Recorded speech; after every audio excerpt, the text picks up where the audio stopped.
What's up and welcome to The Cap, the place that always keeps you in the conversation. And by the way, don't forget to like, comment, subscribe, and follow along. We want to hear from you.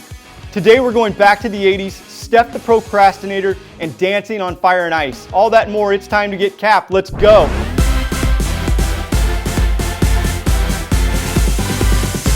Ah, the 80s.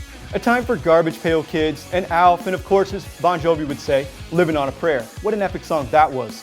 But in 1983 Raleigh, amongst the Carolina whistling pines, another sound could be heard. That was Don't Give Up. Don't ever give up. Coming from the late coach Jim Valvano.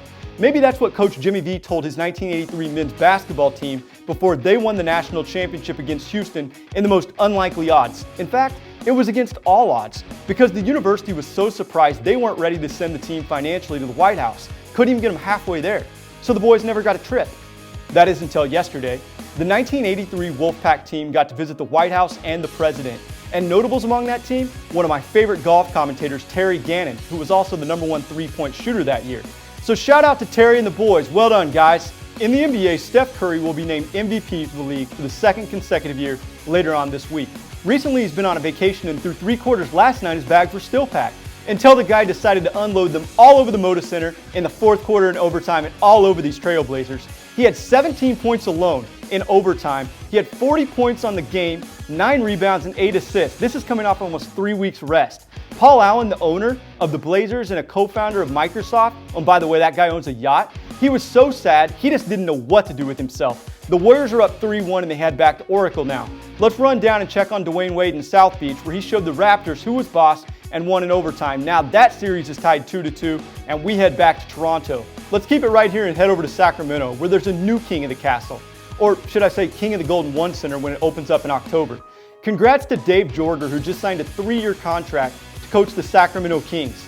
I think this guy's going to be a great fit. He's coming from Memphis, and he's really going to gel well with Boogie Cousins and those guys and get them going next year. On the ice in St. Louis, Dallas found its superstar in keeper Kari Lettinen. The guy had 35 saves and willed his team back into this. The series is tied 3-3, and now they head back to Dallas. And in baseball up in New York, have the Zebras got their stripes back? Pinstripes, that is. The New York Yankees beat the Royals 6-3 last night and had Aroldis Chapman on the mound. The guy threw 7 pitches over 100 miles per hour, and just maybe, this is the kickstart the Yankees need for their season. And in entertainment capital, there's a popular music duo out called Alexander Jean. It's made up of Mark Ballas and his fiancée BC Jean, and they have songs like Roses and Violets and Thief.